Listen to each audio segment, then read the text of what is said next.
Welcome to Vanguard, where humans aren't the underdogs. We're the endgame. Enjoy the journey.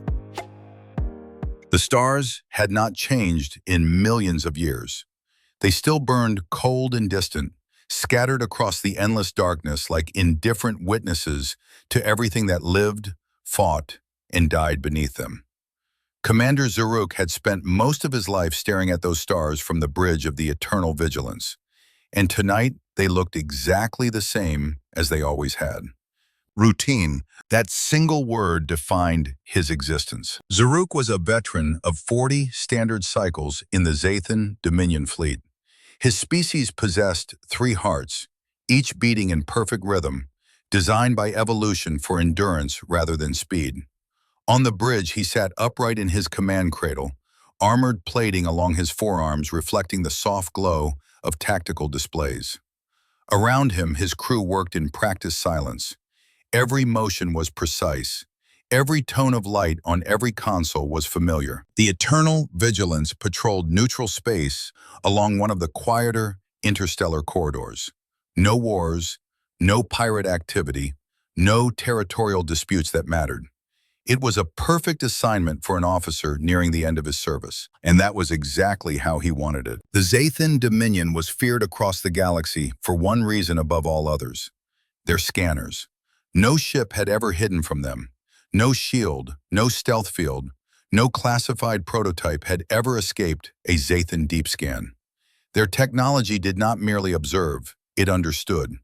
With a single sweep, they could dissect a vessel's structure, count its crew, map its weapons, and calculate the exact probability of victory in any hypothetical engagement. Zaruk had trusted those numbers his entire career. They had never been wrong. Commander, Second Officer Kreravan clicked softly from her station. Her mandibles shifted in a pattern that signaled mild curiosity rather than urgency. Long-range sensors are detecting a gravitational distortion forming at the edge of our patrol zone. Zaruk's 3 hearts maintained their steady rhythm. FTL emergence? Yes, Commander, size unknown. He inclined his head slightly. Standard protocol. Bring us to scan readiness. Around the bridge, power flowed smoothly into the sensor arrays. Light levels adjusted. The Eternal Vigilance turned its prow a fraction of a degree to face the forming distortion. Moments later, space itself appeared to tear. Light bent inward, collapsing and then exploding outward as reality reasserted its shape. From the wound in space emerged a vessel, large, angular, and bristlings with protrusions that immediately set it apart from every other known design doctrine in the galaxy. The bridge grew quiet. The ship was approximately 800 meters long. That alone was not unusual. What unsettled several crew members was the way it looked. Most galactic vessels favored smooth curves, efficient lines shaped by centuries of optimization algorithms. This ship did not look optimized. It looked angry. Armor plates overlapped in brutal layers. Weapons jutted from its hull at sharp, predatory angles. Its silhouette was not elegant. It was violent. Identification? Zaruk asked. Kreravan's eyes flicked across her displays. The vessel is broadcasting a standard greeting beacon. Designation, UESS Indomitable. Registry HD447. Operator, United Earth Space Service. Classification, Destroyer class. A faint ripple of low-toned clicks moved across the bridge. Humans. Zaruk allowed one of his hearts to beat slightly faster, an instinctive response he had long ago learned to control. Humans were relative newcomers, barely 50 cycles since first contact, a species that had only crawled out of its home system 2 centuries earlier. They were noisy, energetic, ambitious, and widely regarded as lucky rather than formidable. Primitive survivors playing with toys too dangerous for them. A destroyer in neutral space was unusual, but not alarming. Run a full tactical scan, Zaruk ordered calmly. Tolmec, the senior scanning officer, acknowledged with a firm click, and initiated the sequence. Normally, a deep scan took no more than 30 seconds. The first 15 seconds passed without incident. Then the time counter reached 30. Nothing happened. Tolmec's secondary eyelids twitched. "Commander, the scan is not resolving." Zaruk turned his gaze toward the scanning pit. "Define not resolving. The system is still acquiring layers. It has not reached terminal data depth." That was odd. "How much longer?" Tolmec hesitated. "Unknown." Zaruk rose slightly from his command cradle. "The scan algorithm is finite. It always completes." The old officer's voice dropped. "It keeps finding new internal structures." The bridge lights dimmed by one increment as the scanning array demanded more power. Cooling vents along the walls hissed softly. 1 minute passed. Then 2. Amber caution symbols flickered across several consoles. Temperature warnings began to scroll through the engineering subfeeds. Crayraven turned in her seat, mandibles trembling. "Commander, the processors are exhibiting thermal stress. They've never been driven this hard before." Zaruk's heart slowed, a sign of tightening control. "Do not abort," he said. "I want that scan completed." 3 minutes. 4. The eternal vigilance no longer felt like a predator conducting a routine inspection. It felt like an observer standing too close to something massive and poorly understood. At 5 minutes and 12 seconds, the scanning array finally emitted a confirmation tone. The data began to cascade across the tactical display in dense columns of symbols and figures. Zaruk moved forward. The numbers alone were disturbing. Hull density, 847% above known material limits. Power output, comparable to a stellar ignition threshold. Redundant systems, over 200 confirmed independent networks. But it was the message at the bottom of the screen that froze all 3 of his hearts at once. Insufficient material. Threat assessment undefined. "What," Zaruk said slowly, "does that mean?" Tolmec swallowed. "It means the system cannot calculate a probability of victory. It cannot match this vessel against any known combat model." Zaruk stared at the screen. That had never happened. Ever. He leaned closer, reading line after impossible line. A destroyer-class vessel with the firepower of a heavy battle cruiser. Armor density so extreme that, by standard galactic physics, the ship should have collapsed under its own mass. A power core burning at temperatures approaching those found in stellar interiors. And only 800 crew members. A ship that size, with that level of system complexity, should have required at least 15,000 beings to operate. Zaruk felt something cold settle deep within his thoracic cavity. "This cannot be accurate," he said. "Run diagnostics on the scanning array." Crayraven complied instantly. 30 seconds later, she looked up, her eyes wide. All behind them, the weapons officer spoke in a near whisper. "Commander, by every engineering law we possess, that ship should not be able to move. The power demands alone would tear it apart from the inside." Zaruk, for the first time in 40 years of service, the Dominion's legendary scanners had delivered not superiority, but confusion. He made his decision. "Open a communication channel." The main display shifted. A moment later, a human face appeared. She was smaller than he expected. Dark skin, short black hair, calm eyes. Her uniform was crisp, her posture relaxed. But nothing about her suggested weakness. A data tag identified her as Captain Maria Chen, commanding officer of the UESS Indomitable. "This is Commander Zaruk of the Zathan Dominion vessel Eternal Vigilance," he said. "We detected your arrival and performed a routine scan. I have questions about your ship's specifications." Captain Chen smiled. It was warm, polite. "Of course, Commander," she said. "What would you like to know?" Zaruk chose his words carefully. "Your vessel is classified as a destroyer. However, its energy output, hull density, and systems architecture far exceed that category by several orders of magnitude." Chen's smile widened just a little. "That sounds about right. You consider this Standard? Yes, she said easily. We built the Indomitable 3 years ago at Mars Orbital Shipyards. There are 43 sister ships just like her operating in this sector alone. The bridge went silent. Zaruk felt the echo of those words spread through his 3 hearts. 43, not prototypes, not flagships. Standard. Before he could respond, alarms flared across Cray-Raven's console. Commander, she said sharply. Multiple gravitational distortions detected. 12? No, 13 new emergence signatures. Space tore itself open again. One by one, human warships dropped out of faster-than-light travel, forming a widening circle around the Eternal Vigilance. Each vessel was identical to the Indomitable. Each radiated the same incomprehensible power profile. Captain Chen's face returned to the main screen. Her smile was gone. Commander Zaruk, she said calmly, your deep scan penetrated multiple restricted internal systems. Under Terran military doctrine, that constitutes a hostile intelligence gathering act. Zaruk stood motionless. We request that you power down all weapons and prepare for inspection. For the first time in his career, the Zathan tactical computer could offer no calculation. Only one word remained pulsing in red on the display. Undefined. Zaruk exhaled slowly. Power down weapons, he ordered. The Eternal Vigilance went dark, and the galaxy's balance shifted.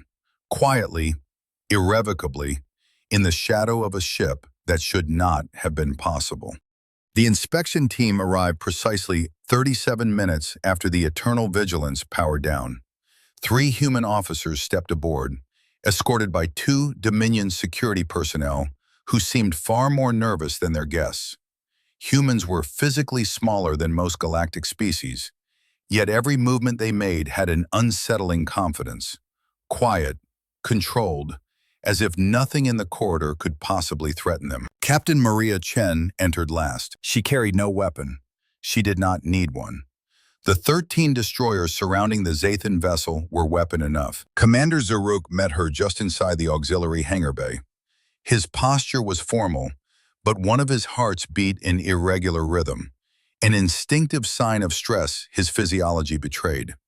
His crew stood behind him in disciplined ranks, attempting to look composed despite the fear clinging to the air like static. Captain Chen, Zaruk said, bowing his head slightly, thank you for complying with our protocols. Chen nodded. We appreciate your cooperation as well, Commander. Under other circumstances, I would have preferred our first meeting happen without hulls pointed at one another. Her tone was warm, but there was steel beneath it, a reminder that her fleet remained outside, watching. Zaruk gestured toward the central lift. Shall we speak privately? Of course. They ascended to the briefing chamber, a circular room lined with tactical displays now frozen in neutral mode. Zaruk dismissed the guards. Chen dismissed her accompanying officers. Only the 2 commanders remained. He motioned for her to sit. I will be direct, Zaruk said, lowering himself into his chair. Your ship's systems defy everything our scanners have ever encountered. Chen crossed one leg over the other, relaxing into her seat as if discussing nothing more serious than routine logistics. Zaruk had interrogated dozens of captains, pirates, smugglers, military officers, and once a planetary governor who had tried to flee with stolen research. But none had possessed this unsettling composure. Then let us clear the confusion, she said. Ask whatever you need. Zaruk hesitated only a moment. Your hull density exceeds known physical limits. According to our data, it should collapse under its own weight. Chen smiled faintly. Compressed matter reinforcement. We use gravitational constriction fields during fabrication. Very energy intensive, but effective, Zaruk finished. Extremely. And your power output, he continued, tapping the display. Our readings place it on par with a young, stellar core. That's correct. Zaruk's brow ridges tightened in disbelief. How do you manage containment? A reactor of that magnitude should vaporize your vessel. Chen folded her hands. Magnetic containment webs, layered cooling channels, liquid metal heat sinks, and, well, Redundancy. The word carried a weight Zaruk felt in his bones. Yes, he said slowly, more than 200 redundant systems. 238, she corrected lightly, though we plan to increase that number on the next series. Zaruk stared at her. Captain, most ships have 3 or 4 critical backups, 5 at most. Your vessel contains so many overlapping systems that the structure is practically labyrinthine, Chen shrugged. We've learned the cost of failure, Commander. Redundancy ensures our people don't pay it again. Her tone was calm, but something in her eyes shifted, an old memory flickering like a shadow. Zaruk recognized the look. He had seen it in soldiers who survived catastrophic battles. Trauma, buried but not forgotten. He changed the topic. Your crew complement is listed as 800. That is impossible for a ship of your size and complexity. You would need 15,000 to operate those systems. Chen shook her head. Not with human automation. 90% of ship functions are handled by onboard AIs and distributed microcontrollers. The crew focuses on decision-making and repairs. Zaruk's mandibles clicked involuntarily. Your artificial intelligence is that advanced? To us, it's standard, Chen replied. To others, I suppose it looks unusual. Unusual was an understatement. If galactic governments realized humanity had solved AI autonomy at that scale, entire treaties would fracture overnight. Zaruk exhaled slowly and tapped another section of the report. And your weapon systems? He trailed off, unsure how to phrase the next sentence. By our analysis, your destroyer carries enough firepower to obliterate a small moon. Chen considered that. Yes, I believe that's accurate. That is not, Zaruk said tightly, what a destroyer is for. Not in your doctrines, Chen agreed. In ours, a destroyer is designed to engage anything from raiders to cruisers to swarm fleets. Flexibility requires power. Zaruk leaned forward. Why build such a vessel? To what end? Who are you preparing to fight? She met his gaze without flinching. Everyone, she said softly. Zaruk's 3 hearts stuttered. Chen continued, her voice steady but no longer casual. Humanity has fought itself for thousands of years. We have experienced wars that lasted generations. Wars that nearly extinguished us. We built weapons capable of ending our own world. And we stared into that abyss long enough to understand that survival demands absolute preparation. She gestured toward the tactical displays. The Indomitable is not a weapon of conquest, Commander. It is a promise, a reminder of what happens when we are unprepared. Zaruk absorbed that silently. Not a threat, not a boast, a confession, a warning. And these ships, he said carefully, you say there are 43? In this sector alone, Chen replied. Across Terran space, several hundred. Zaruk's pulse spiked so sharply he had to clamp down to steady himself. Several hundred destroyers that outgunned battlecruisers. Ships whose armor violated physics. Vessels powered by reactors hot enough to mimic stellar furnaces. If the Dominion calculated threat matrices based on this new information, the results would reshape every military doctrine in the galaxy. Chen watched him with quiet understanding. You look troubled. I would be a fool not to be, Zaruk admitted. We were taught that humanity was a minor civilization. Young, primitive, ambitious, yes, but technologically inconsistent. Chen chuckled. We let people believe that. Being underestimated has its advantages. Zaruk blinked. You concealed your true capability? To avoid provoking exactly this, she said. Fear changes people, and frightened governments make dangerous decisions. Zaruk leaned back, mandibles angled downward in contemplation. I fear this situation may escalate regardless of your intentions. The Dominion will demand answers, other species as well. Once my report is delivered, the galaxy will know what we found today. Chen nodded quietly. We expected this day to come. Expected? Zaruk repeated. Yes, no one hides forever, Commander. A silence stretched between them, tense but not hostile. Finally, Chen stood. I believe we understand each other. The Indomitable will remain nearby until your systems complete inspection protocols. Afterward, we will depart peacefully. Zaruk rose as well.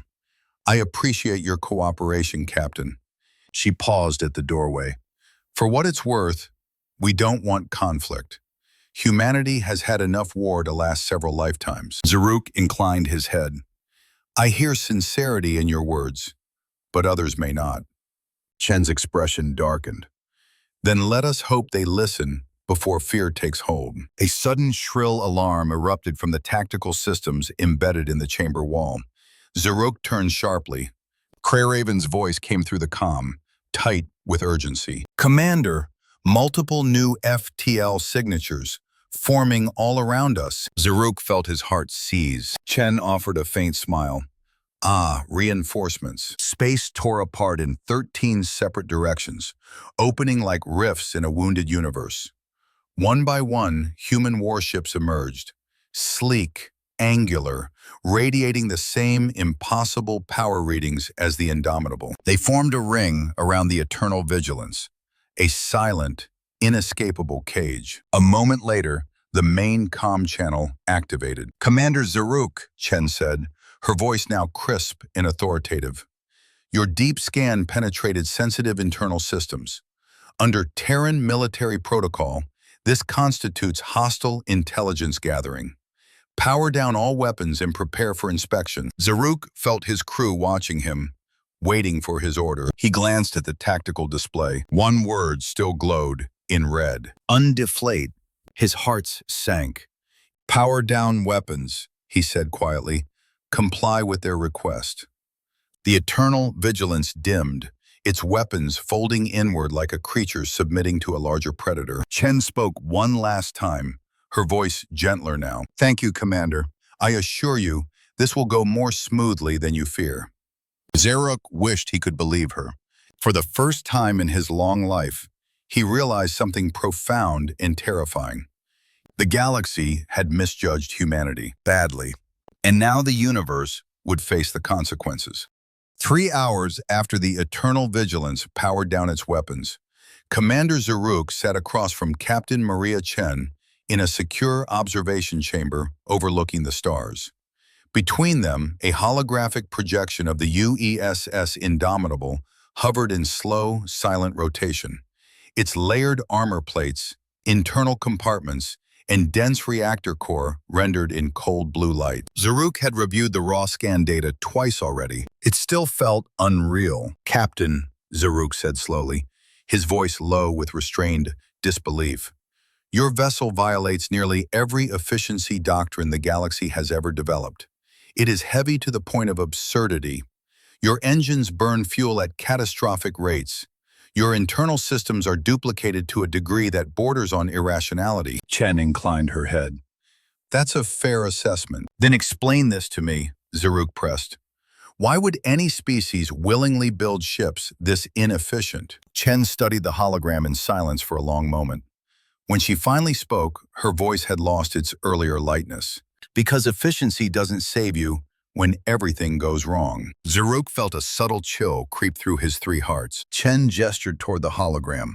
The outer hull layers peeled away in the projection, revealing the brutal thickness beneath. Our armor isn't designed to deflect, she said. It's designed to absorb.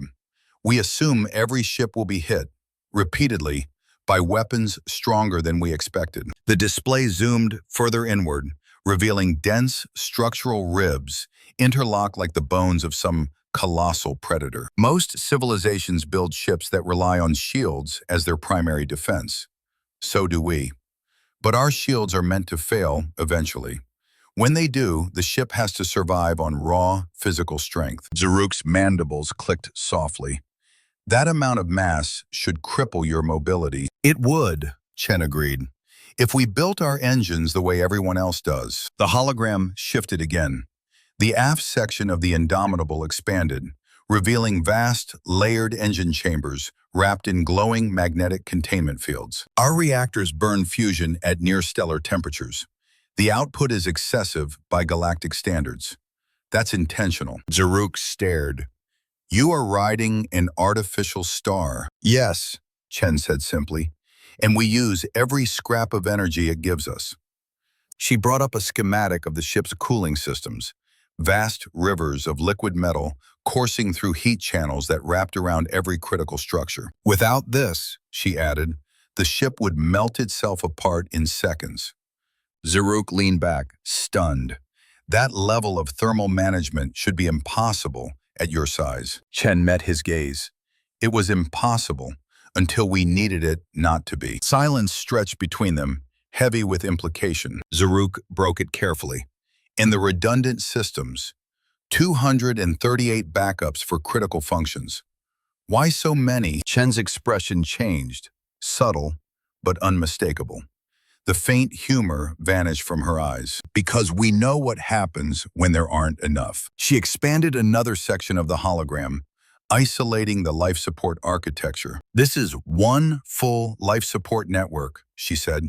Atmosphere processing, pressure maintenance, radiation filtration, toxin purging. 8 nearly identical systems appeared beside it. If 7 of these fail, Chen continued, the 8th can support the full crew indefinitely. Zaruk's voice tightened. That level of duplication would bankrupt most civilizations. Chen nodded. It nearly bankrupted us too, but the alternative cost was worse. Zaruk did not ask what that cost had been. He could guess. And your computers? He said quietly. Chen gestured again. The hologram filled with nested cores, layer upon layer of artificial intelligence matrices. Our ships do not rely on a single central AI. If one fails, 2 others instantly assume full command. If those fail, the next tier engages. If the entire digital command network collapses, the ship can still be flown manually through physical control systems. Zaruk's eyes widened. You plan for the total collapse of automation. We plan for everything to fail, Chen corrected, because we've watched it fail before. He felt the weight of her words settle deep in his chest. You build as if you expect catastrophe. Chen's gaze was steady. We build as if we've already lived through it. Zaruk studied the projection again, seeing the vessel not as a weapon now, but as a monument to something older and darker than conquest. Captain, what happened to your people? Chen did not answer immediately. When she did, her voice was quiet. War happened. She dismissed the hologram with a flick of her hand. The stars flooded back into view. For most of our history, we did not fight outsiders, Chen said. We fought ourselves, nation against nation, ideology against ideology. We perfected every method of killing long before we ever left our homeworld. Zaruk remained still, listening. We built machines that could level cities in hours, Chen continued. We built weapons that could poison the land for generations. We built bombs that turned entire populations into shadows on stone. Zaruk's mandibles stiffened. Why? Because someone always believed they had to, Chen answered. And because for thousands of years, they were right often enough that it never stopped. Zaruk had studied the wars of other civilizations, border conflicts, resource disputes, brief, brutal engagements that ended when one side lost the will to continue. What Chen described sounded nothing like that. You nearly destroyed yourselves, he said. Yes, Chen replied without hesitation, more than once. Zaruk felt one of his hearts falter before regaining its rhythm. And you survived by building ships like this? No, Chen said. We survived by finally understanding what failure costs. These ships are what came after. She turned back toward the invisible silhouette of the indomitable beyond the viewport. We do not build for victory anymore, Commander. We build so that defeat is no longer possible. The words echoed through the chamber like a quiet thunderclap. Zaruk stared at her. That philosophy makes you terrifying. Chen nodded slowly. It should. He hesitated, then asked the question that had been weighing on him since the first scan. If your people no longer seek war, why do you carry so many weapons?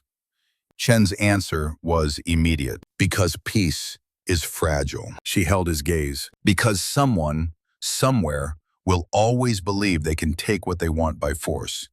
And when that day comes, we cannot afford to be weak. Zaruk absorbed that in silence. For the first time, The incomprehensible engineering of the Indomitable began to make a terrible kind of sense. A chime echoed softly through the chamber. Cray Raven's voice came over the comm.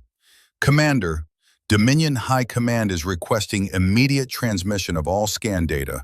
Priority Alpha. Zaruk closed his eyes briefly. The moment had arrived. He looked at Chen. Once I send this report, nothing will be the same. The galaxy will react. Chen's lips curved faintly.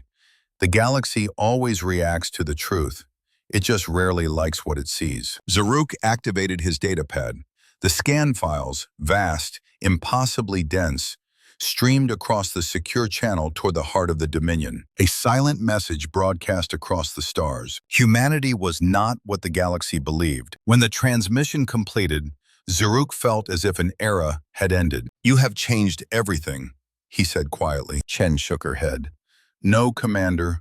We only revealed what was already built. Another alarm rippled through the eternal vigilance. Not a threat alert this time, but a priority political channel. Zaruk's eyes widened as the incoming identifier resolved. Galactic Coalition High Council, emergency session request. His mandibles stiffened. They are convening already, he murmured. Chen exhaled slowly. So it begins. Zaruk rose from his chair, the weight of what he had unleashed pressing down upon him. Captain Chen, whatever happens next, understand this. My people did not seek to provoke yours. We believed this was routine. Chen met his gaze. I know. And you should understand this as well. Humans do not punish curiosity. There was a pause. But we respond very poorly to fear. Zaruk felt the truth of that statement resonate in every nerve. As he departed the chamber to address High Command, one final thought echoed through his minds. The Indomitable was not built to avoid war. It was built to end it. And nothing in the galaxy was ready for the consequences of that idea. The Galactic Coalition Council Chamber on Xanther Prime was designed to awe its visitors. Its vast dome soared 200 meters overhead, lit by thousands of floating crystalline orbs that shifted color with the emotional timbre of the assembly. Hundreds of delegation seats spiraled in ascending rings toward the ceiling, giving every species a clear view of the central floor. Yet that day, the architecture inspired no awe, only tension. News of the Zathan scan had spread like a solar flare across every communication network in the galaxy. Government offices shut down. Military analysts were dragged from their homes in the middle of the night. Diplomatic channels buzzed with speculation, bordering on panic. A human destroyer, small, unassuming, supposedly average, had produced scan data that broke centuries-old classification systems. Every representative had seen the numbers. No one believed them. But no one dared dismiss them either. Ambassador Sarah Okonkwo of Earth sat in the middle-tier delegation box, neither high nor low, reflecting humanity's newcomer status. She was tall, composed with gray braids wrapped into a crown behind her head. Her eyes scanned the sea of delegates slowly, reading body language the way seasoned negotiators read treaties. Never in her 3 years as humanity's ambassador had she seen such fear, or such attention. Normally, the human delegation might as well have been invisible. Today, they were the gravitational center of the room. The luminar presiding over the chamber pulsed bright white, signaling the emergency session to begin. Its crystalline voice rang like a choir of glass bells. Delegates of the Galactic Coalition, we convene under extraordinary circumstances. Commander Zaruk of the Zathan Dominion has submitted a preliminary tactical report concerning a Terran vessel. The Council has reviewed the data. Debate begins now. Immediately, a towering figure rose from the Velour delegation tier. The Velour War Marshal. His armored hide gleamed like dark steel. His 4 nostrils flared with contempt. This report is false, he declared. His amplified voice echoed against the dome. Humans achieved spaceflight only 2 centuries ago. They colonized their first extrasolar world less than 50 years ago. They cannot possess such ships. Whispers rippled through the chamber. The War Marshal pressed forward. No species advances so quickly. No species surpasses millennia of engineering in mere decades. These readings must be misinterpreted or fabricated. The Zathan scanners are impressive, yes, but even they can malfunction. A chorus of agreement resonated from several military-aligned species. Ambassador Okonkwo adjusted her microphone, but waited. The marshal was not finished. And even if he spat the words like something foul, even if these readings are accurate, then humanity represents a destabilizing threat to galactic peace. What possible justification exists for constructing a vessel with enough firepower to annihilate a battlecruiser in a single strike? More murmurs, this time darker. Sarah rose, pressing the request to speak panel. The Luminar acknowledged her with a pulse of blue light. Ambassador Okonkwo of Earth, you may respond. Sarah's voice carried the calm weight of someone who knew precisely what she was walking into. Honored delegates, I hear your concerns. I understand your fears. But humanity has violated no treaty, no law, no design restriction under this council. She swept her gaze around the chamber. We build ships to defend ourselves, not to conquer anyone. A harsh laugh erupted from across the hall. The Hegnor representative, Kranthnor, stood abruptly. His reptilian features were marked by long battle scars, and his clawed hands gripped the railing with disdain. Spare us your platitudes, he growled. I have studied your ship specifications. Those are not defensive weapons. Those are weapons designed to obliterate opponents.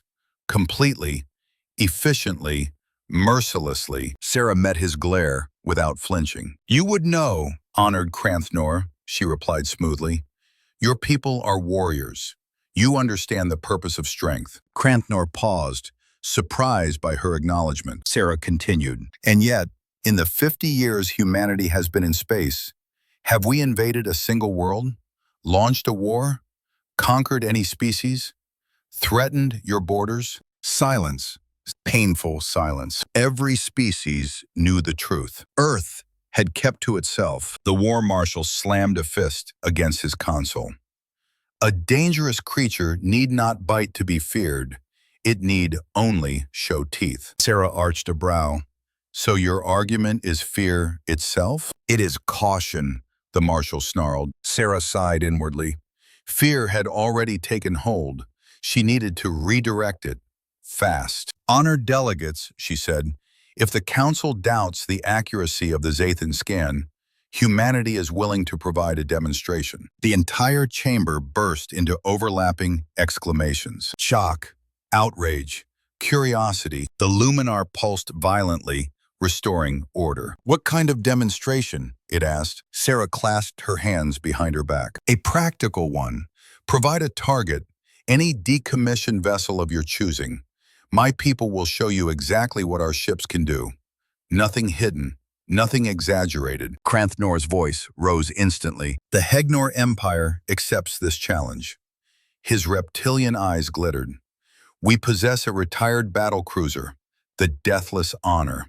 It has survived 60 years of warfare and destroyed an entire invading fleet during the Kreville conflict. If your little destroyer can so much as dent it, we will acknowledge your claims. I accept, Sarah said. A dense, palpable weight settled across the chamber. The council debated for another hour, but the outcome was inevitable. They needed proof, not arguments. A test would be held. Neutral ground, no excuses, no hiding. Every major power scrambled for permission to witness the event. Within hours, the entire galaxy knew. Humanity had been challenged, and humanity had accepted. 3 days later, the Gamma 7 system, once a quiet graveyard of dead stars, became the most watched location in the galaxy. Thousands of observation vessels clustered at safe distance. Media drones swarmed the void like metallic insects.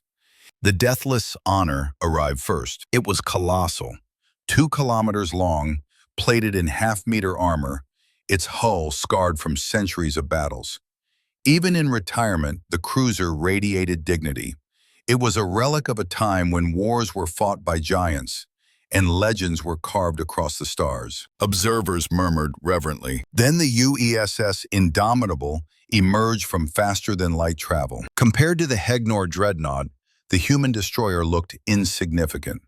a small predator approaching a slumbering titan. Many species laughed until Captain Chen's voice echoed across every broadcast channel. "This is Captain Maria Chen of the UESS Indomitable. We will conduct a single mass driver test at 30% yield. Confirm all observers are outside the strike radius." No one spoke. No one breathed.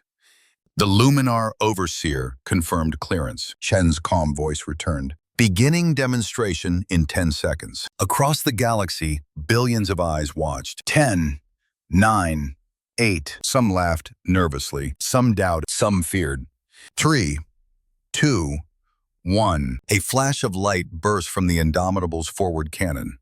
The projectile, too fast to see, crossed the void in a blur. 2 seconds later, it struck. The Deathless Honor's shields, legendary for surviving full fleet bombardments, collapsed instantly.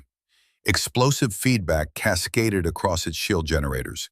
But the impact on the hull, that was the moment the galaxy went silent. The kinetic energy did not dent, did not shatter. It vaporized. A 3-meter hole appeared in the battlecruiser's armor, as if punched by a vengeful god. The projectile tore through the entire ship, exiting the far side in a burning plume. Secondary structural failure spread like fire through dry forest. Support beams snapped. Fuel cells ruptured. The cruiser's spine buckled, broke, and split apart. Within 10 seconds, the once mighty Deathless Honor became a tumbling field of incandescent debris. Billions watched in horror. Billions reevaluated every assumption they had ever held about humanity. Chen's demonstration complete. That was a single shot at 30% yield. The Indomitable carries 8 such cannons. Are there any questions? There were none. Not a weapon had spoken for humanity. A weapon built not for conquest, but for certainty. And the galaxy understood. In the days that followed, panic rippled through the political and economic systems of countless species. Markets crashed. Military advisors resigned.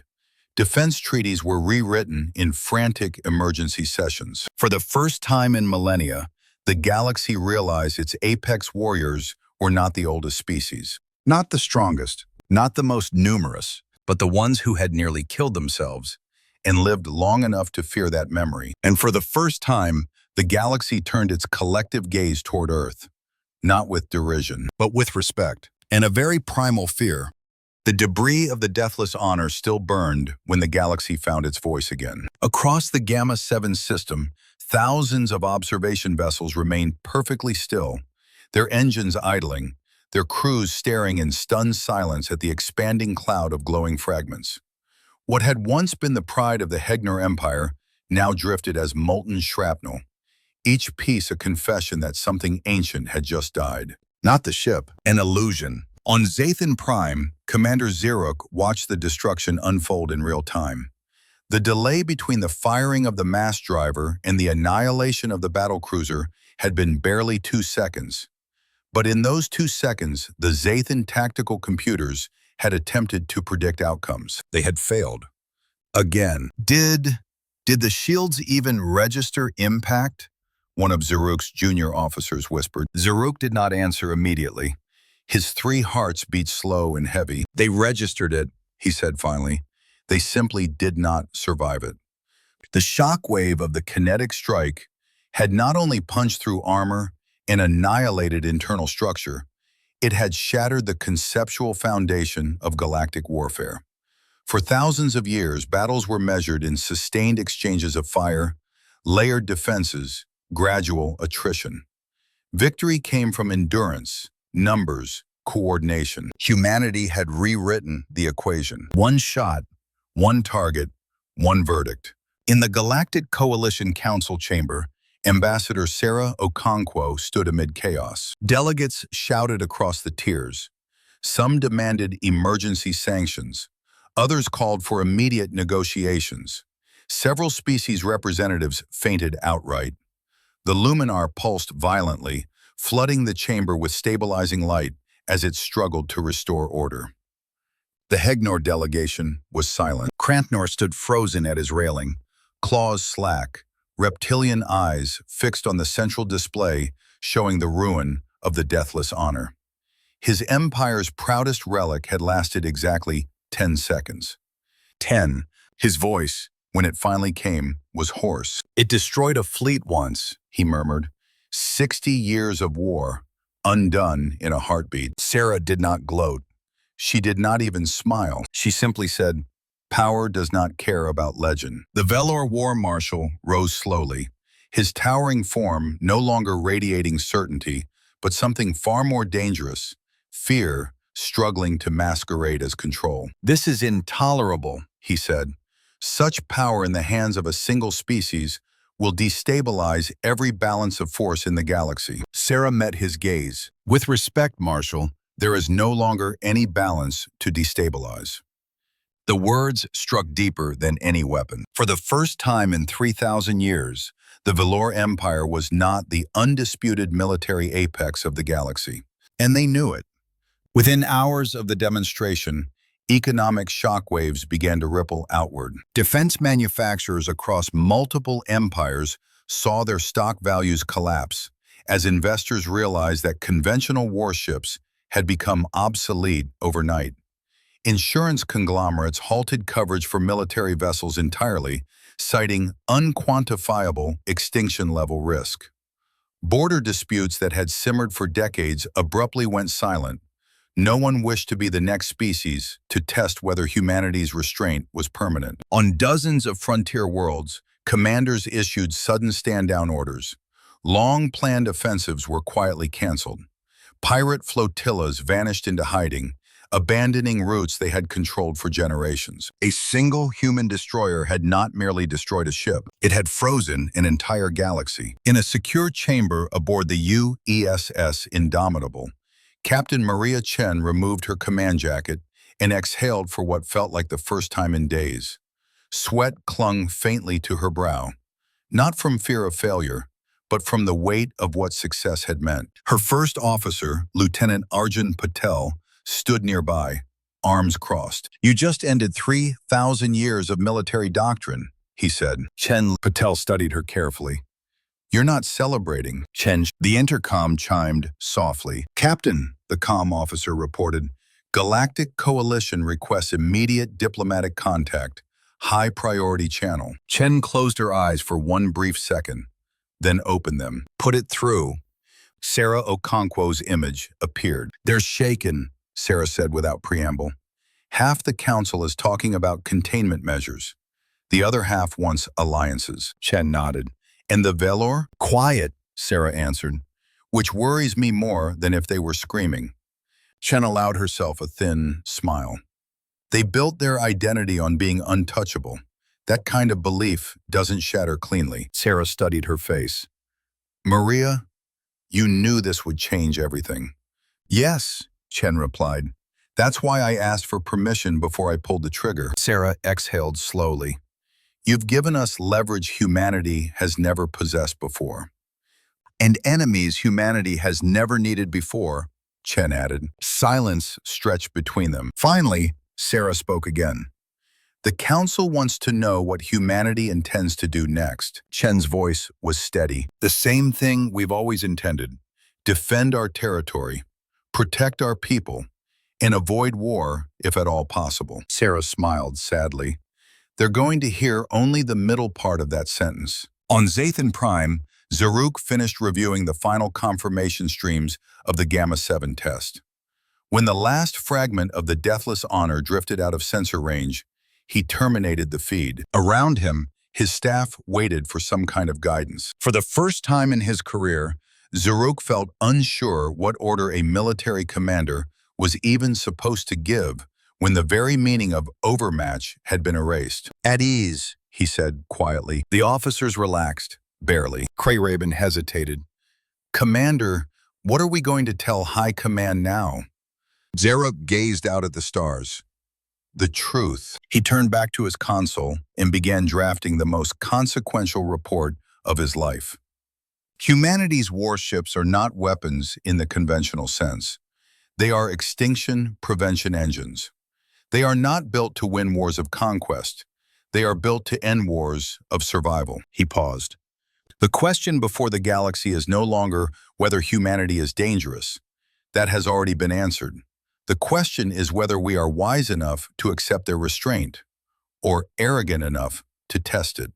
When he transmitted the report, his hands trembled. Not with fear, with the realization that he might have just written the opening chapter of a new galactic age. 2 days after Gamma 7, the Galactic Coalition reconvened. The chamber was quieter this time, not with indifference, but with caution. The kind that comes only after one's sense of superiority has been stripped away. Ambassador Sarah Okonkwo stood once again before the assembled delegates. "You have seen what our ships can do," she said calmly. "I will not pretend they are weak. I will not apologize for their strength." A ripple of discomfort moved across the tiers. "Humanity did not build these ships to rule you," Sarah continued. "We built them because we learned, through blood and ash, and the near collapse of our own civilization, what it cost to be unprepared." She looked directly at the Velar War Marshal. "Strength without restraint is tyranny," she said. "But restraint without strength is suicide. We chose neither." The Marshal did not respond. Sarah raised her voice. "We offer cooperation. We offer shared defense. We offer deterrence without domination. But make no mistake, if threatened, we will not hesitate to act." The Luminar pulsed thoughtfully. "What humanity proposes," it chimed, "is a galaxy protected by fear of its response." Sarah shook her head. "No," she said, "a galaxy protected by certainty." Far beyond the eyes of the Council, at the ragged edge of Coalition space, something ancient listened. The Krell hive mind had observed the Gamma 7 demonstration in silence. Tens of billions of its component consciousnesses processed the data simultaneously. The calculations were brutal in their simplicity. Human weapons were powerful, but human fleets were limited in number. The Krell possessed ships in the thousands. Numbers had defeated technology before. They would again. Within seconds, the decision propagated through the swarm. Test the humans. Find their breaking point. New Vidian, a minor frontier colony with 4 million inhabitants and a thin defensive screen, was selected as the proving ground. The Krell did not seek victory. They sought confirmation. When Commodore Maria Chen, newly promoted after Gamma 7, received the distress signal, she was already on patrol with 3rd Fleet. "New Vidian is under attack," the tactical officer reported. "Krell bioships. At least 50 confirmed." Chen's eyes hardened. "Set course for New Vidian. Maximum speed." "Ma'am," Patel said quietly. "They outnumber us 20-1. Chen didn't blink. "Then we'd better remind them what numbers stopped meaning 3 days ago." The Indomitable surged into faster-than-light travel, and for the first time since Gamma 7, humanity prepared to prove its power not to politicians, but to predators. Dr. Thelrix had studied the rise and fall of 200 civilizations. He had traced species from their first crude stone tools to their final orbital platforms. He had mapped the slow, predictable arc of technological progress that nearly all intelligent life followed. Survival, stability, expansion, equilibrium. Humans did not fit that arc. They were wrong in ways that made his trained instincts recoil. The Galactic Coalition had demanded answers after Gamma 7. Not military answers, but origins. How had a species so young built machines capable of rewriting galactic warfare? What hidden benefactor had uplifted them? What forgotten precursor vault had they uncovered? Dr. Thelrix had been sent to Earth to find out. And after 3 days in the Museum of Human Military History, he no longer believed the galaxy was prepared for the truth. The museum stood in New Chicago, a megacity of glass, steel, and layered skyways that glittered beneath Earth's atmosphere. The building itself was massive, its dark stone facade carved with inscriptions in dozens of human languages. At its entrance stood a simple inscription, translated for off-world visitors, "So that we remember what we are capable of." His guide was a human historian named Dr. Emma Rodriguez, small, energetic, with dark eyes that seemed far too bright for the horrors she explained so casually. "This is where it starts," she said cheerfully, gesturing toward the first exhibit. Early human warfare. The display held crude stone axes, sharpened bones, primitive clubs. These are over 2 million years old, Emma explained. Our ancestors were building weapons before we were even fully human. The lurks stiffened. You mean before your species achieved modern cognition? Yes, she replied. We learned to kill before we learned to write. That alone shattered one of the Felrix's foundational assumptions about intelligent development. Most species learn cooperation first. Humans had learned violence. They moved deeper into the exhibit. Weapons evolved rapidly. Bronze blades replaced stone. Iron replaced bronze. Steel replaced iron. Each technological leap made the act of killing more efficient. We didn't just improve tools, Emma said. We optimized death. The tone of her voice changed only slightly, but Thelrix detected it, an undertone of unease beneath the practiced calm. They passed towering murals of ancient battles, ranks of soldiers colliding in clouds of dust, blood darkening the soil beneath their feet. Humans didn't fight in small skirmishes, Emma continued. We built armies, tens of thousands at first, then hundreds of thousands, then millions. The lyrics stopped in front of a massive holographic display. The Mongol Empire, 13th century. An estimated death toll scrolled beside it, approximately 40 million. His secondary organs contracted in shock. That many in one era? He whispered. Some civilizations never produced that many individuals in their entire history. Emma nodded.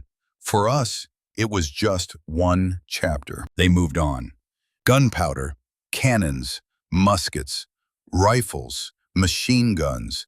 Each innovation multiplied human lethality. Then they reached the section labeled The World Wars. This, Emma said quietly, is where everything broke. The first gallery depicted trenches stretching from horizon to horizon. Soldiers huddled in mud beneath constant bombardment. Gas clouds rolled across no man's land. Human bodies lay stacked in grotesque abundance. World War I, Emma explained. Over 20 million dead. The lyrics felt sick. But it didn't end war, he murmured, reading the next display. No, Emma said. It taught us how to industrialize it. The second gallery was worse. Tanks crushing cities, cities burning under aerial bombardment, skeletal prisoners in death camps, piles of shoes, hair, and ash. World War II, Emma whispered. 70 to 85 million dead. Delirx's voice trembled. Your species turned killing into a factory process. Yes, Emma replied. They entered the next chamber. The atomic age. The lights dimmed. Two massive images filled the walls. Hiroshima, Nagasaki. Before, after, the Thelrix could not look away. That's impossible, he whispered. No species would ever build something capable of doing that to its own world. Emma's voice cracked for the first time. We did. Photographs showed vaporized cities, shadows burned into stone, survivors with skin hanging like melted fabric from their bones. Over 200,000 killed instantly, Emma said. Many more died slowly from radiation. The Helrix felt something inside him splinter. Why? He whispered. Why would you cross that line? Emma did not answer immediately. Because we believed losing the war would be worse, she said at last. And because we were right, just barely. They stepped into the Cold War gallery. Rows of model missiles lined the walls. Counters ticked upward. Global nuclear warheads, peak, 70,000 plus. Two human superpowers, Emma explained.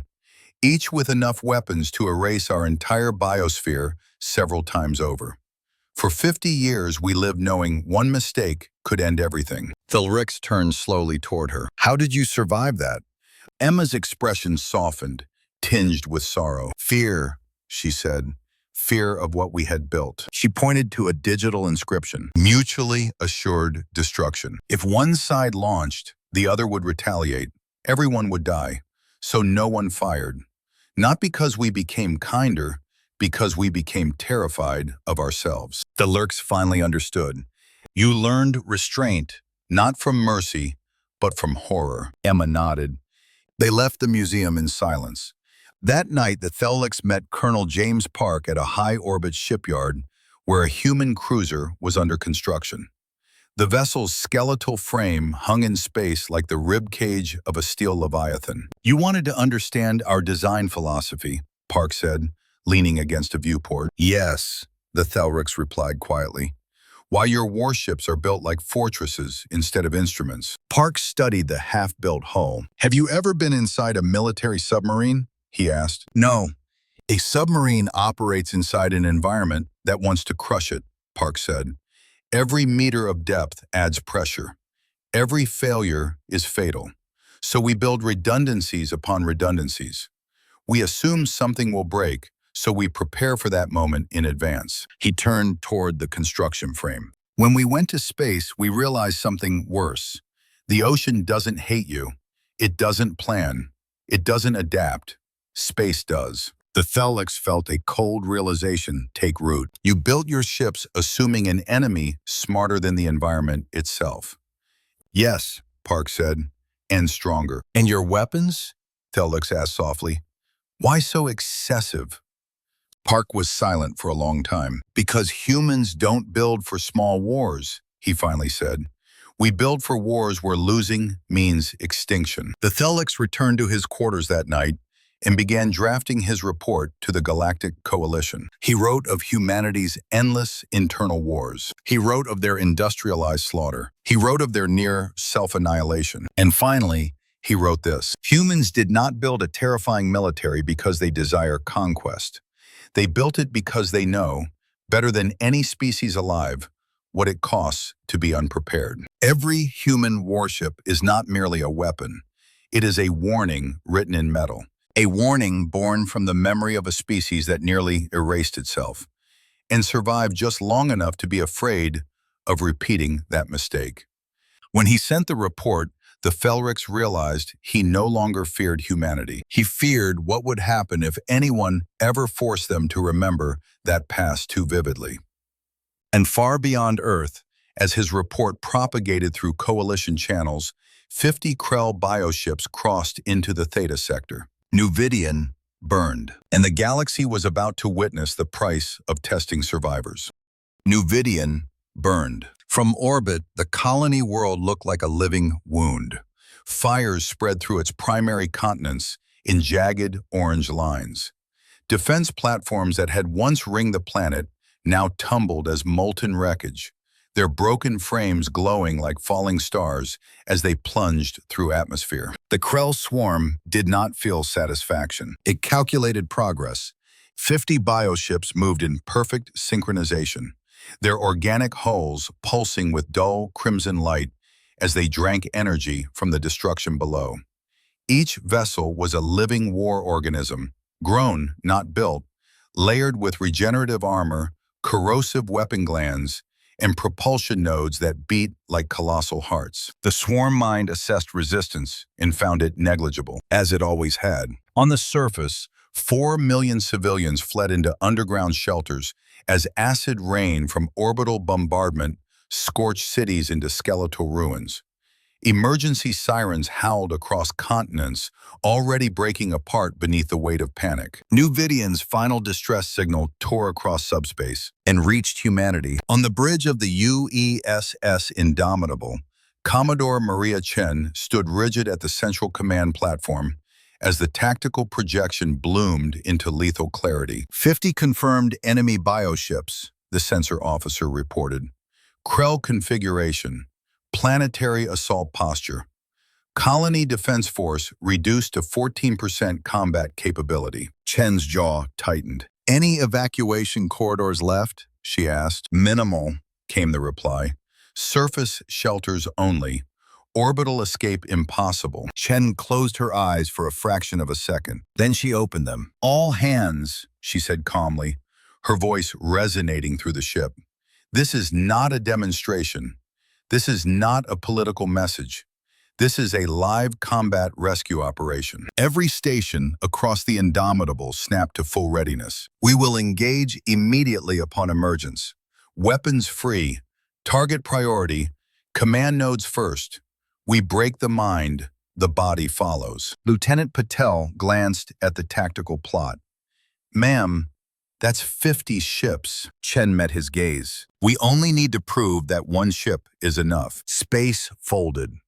The Indomitable tore out of faster than light between the Krell swarm and the burning world of New Vidian, like a blade driven between ribs. For one brief, impossible moment, silence reigned. Then the Krell reacted. The swarm shifted as one organism, 50 vessels turning in elegant, predatory arcs. Organic weapon ports dilated. Streams of corrosive plasma and living missile organisms launched toward the lone human destroyer. Point defense, full spread, Chen ordered. The stars vanished behind walls of coherent light. Hundreds of laser emitters snapped to life across the Indomitable's hull, tracking targets faster than organic reflexes could respond. Living missiles burst into clouds of steaming vapor. Acid plasma evaporated harmlessly against overlapping shield layers. Not a single hostile projectile reached the hull. The Krell adjusted instantly. The swarm scattered, splitting into multiple attack vectors. Classic saturation doctrine. 30 ships surged outward while 20 closed in tight, attempting to overwhelm defensive fire through sheer mass. Against any other fleet in the galaxy, it would have worked. Launch counter missiles, pattern Delta, Chen said. From the Indomitable's flanks, dozens of sleek human warheads streaked outward. Their onboard artificial intelligences adjusted trajectories in microbursts of decision-making, weaving between hostile fire with predatory precision. 5 Krell command vessels died in the first volley. The swarm stuttered. Just for a moment, that was enough. Mass drivers, fire at will, Chen commanded. 8 forward cannons thundered in rapid succession. Each round struck with the force of a falling asteroid. Krell hulls ruptured like fruit beneath a hammer. Regenerative armor meant nothing against impacts that atomized molecular bonds faster than biological repair could begin. 7 bio-ships died in under 5 seconds. The swarm began to feel something it had never calculated before: fear. The Krell attempted to adapt again, pulling back surviving vessels into a spiral formation to maximize overlapping fire coverage. Acid beam lances sliced through space, scoring across the Indomitable's outer shield layers in incandescent streaks. Shields holding at 94%, the tactical officer reported. Chen nodded. Deploy nuclear-pumped X-ray lasers. For the first time since Gamma 7, the Indomitable armed its most feared weapon. A single nuclear device launched from the destroyer's ventral bay, small, compact, silent. It detonated at the center of the Krell spiral in a sphere of blinding white. But the explosion was not the weapon. The weapon was what followed. Dozens of disposable X-ray laser rods surrounding the detonation core converted the nuclear output into focused beams of lethal radiation. Invisible blades of annihilation sliced outward in every direction. 10 Krell ships ceased to exist in less than a second. Their organic matter did not burn. It disintegrated. The swarm shattered. What remained of its cohesion collapsed into chaos as individual vessels attempted independent evasion. But Krell ships were designed to operate as one mind. Alone, they were sluggish, vulnerable. Mass drivers, maximum rate, Chen ordered quietly. The 8 cannons roared without pause. One after another, Krell bioships exploded into incandescent clouds. Some tried to flee. Human missiles hunted them down without mercy. Some attempted desperate ramming maneuvers.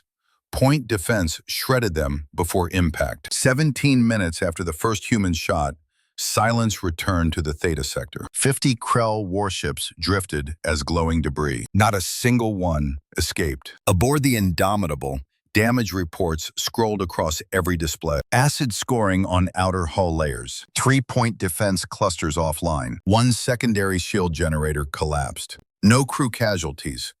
No critical systems compromised. Enemy forces neutralized, the tactical officer reported in a voice that trembled with restrained awe. Chen exhaled slowly. Broadcast secure channel to New Vidian, she ordered. Moments later, The shattered colony world answered. "This is Planetary Governor Terralin," a voice crackled through static and smoke. Who?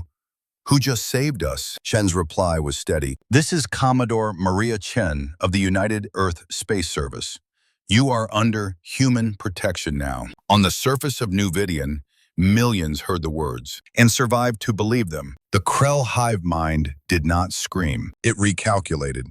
The loss of 50 bio-ships was statistically acceptable. The loss of an entire advanced swarm in minutes was not. The hive mind reran its combat simulations against human warships with updated variables.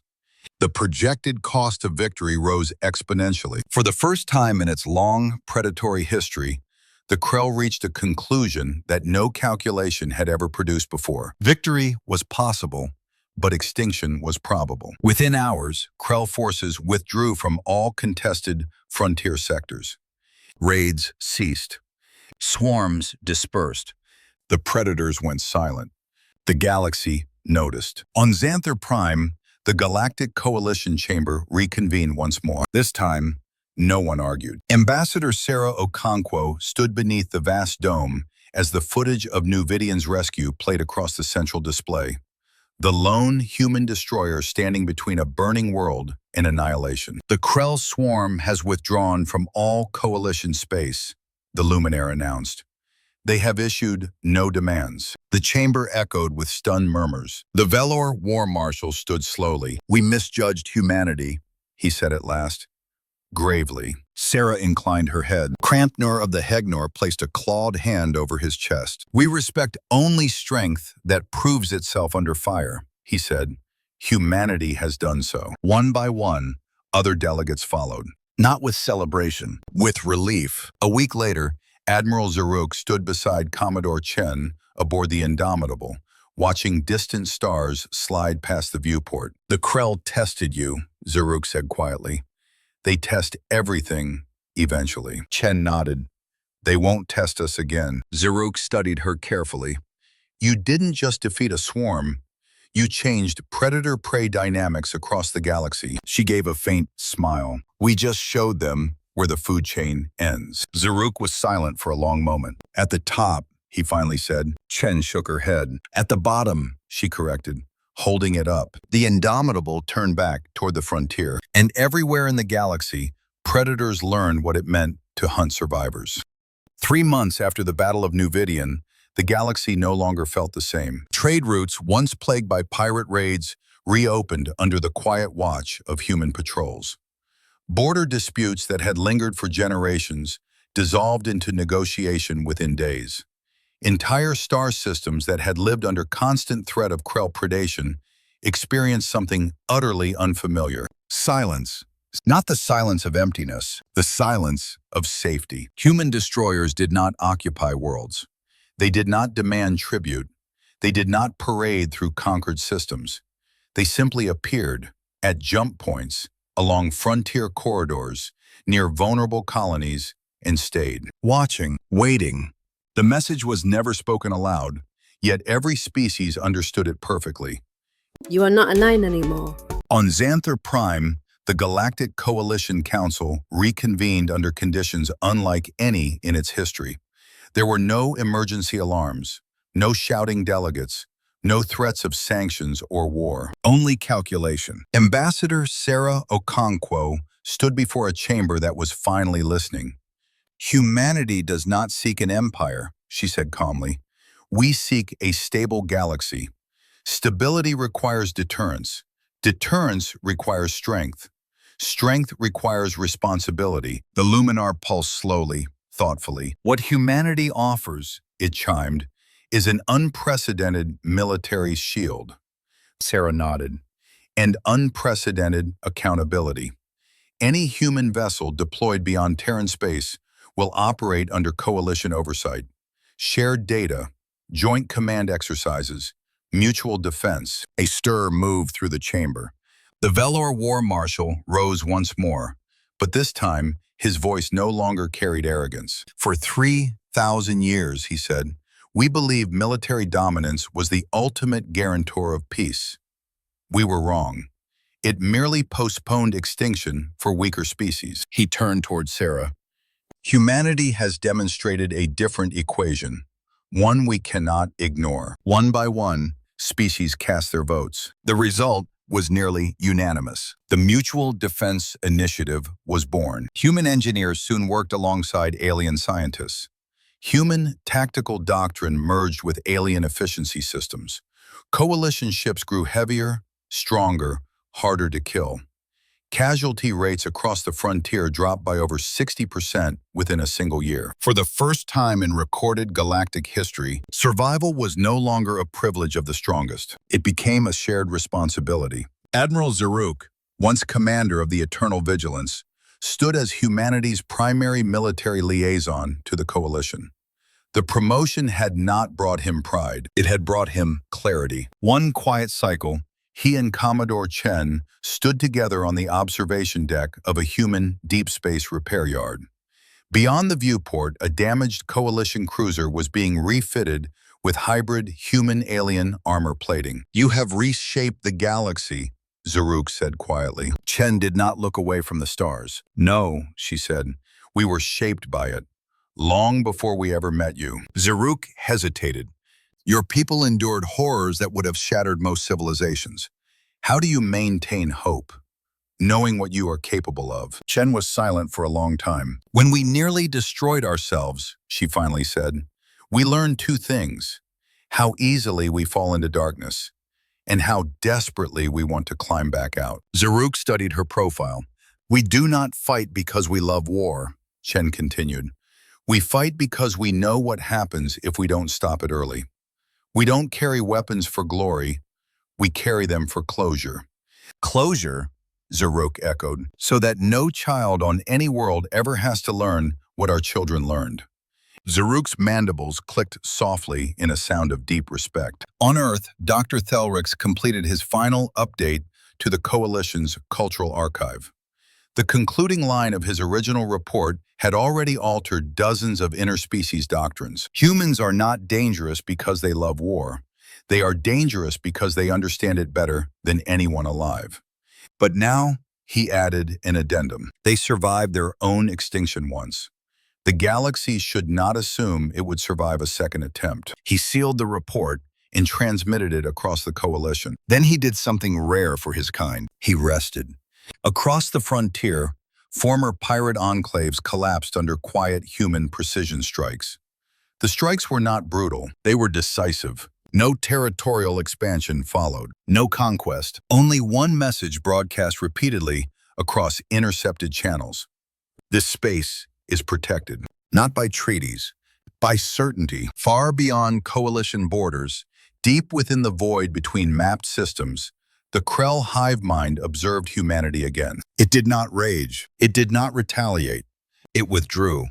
The probability curves were no longer acceptable. For the first time in its evolutionary record, the predator chose avoidance over consumption. And the galaxy noticed that too. Years later, new civilizations entering coalition space learned galactic history differently than those before them. They learned of ancient wars, of fallen empires, of the great predators, and then, inevitably, they learned of humanity, not as conquerors, not as kings, but as the species that refused to let extinction be normal. On the bridge of the UESS Indomitable, now a veteran of dozens of frontier engagements, Commodore Chen watched patrol data flow across her displays. No threats, no crises, no emergencies. For now. Patel approached quietly. "Quiet week, ma'am," Chen smiled faintly. "Those are the best kind." She looked out into the stars, the same stars Zaruk once gazed upon in routine ignorance. "Patel, do you ever think about what would have happened if the Zathan never scanned us?" He considered that. The galaxy would have learned eventually. "Yes," Chen said, "but later might have cost billions more lives." She straightened. "Sometimes history doesn't change because someone attacks. Sometimes it changes because someone looked too closely." Far away, Commander Crayraven, now captain of her own vessel, initiated a routine scan along a quiet trade corridor. Her Zathan scanners swept across a distant human patrol ship and returned familiar, impossible readings. Once, Those numbers had terrified her. Now, they comforted her. The galaxy never stopped scanning human warships, but the meaning of those scans changed. No longer did they search for vulnerabilities. They searched for standards. How resilient could a ship be? How much punishment could it endure? How much destruction could it prevent? Human design became the baseline for survival itself. And in the quiet between crises, in the space between war and memory, a truth took root across 1,000 worlds. Peace was not the absence of weapons. Peace was the presence of guardians who hated what weapons were made to do. Humanity had once been the species that nearly ended itself. Now it stood as the species that refused to let others follow that path. The Indomitable and her sister ships continued their patrols. Silent, relentless, unboastful, not conquerors, not tyrants, but survivors who had learned, through fire, through ash, through extinction narrowly avoided, that the strongest warriors were not those who fought the most. They were the ones who made it so no one else had to. Epilogue. When alien scanners now struck human warships, they no longer detected a mystery. They detected layers of armor forged from fear. They detected reactors built from desperation. They detected weapons born from regret. They detected a civilization that had stared into the abyss of self-destruction and chosen, with terrifying commitment, never again.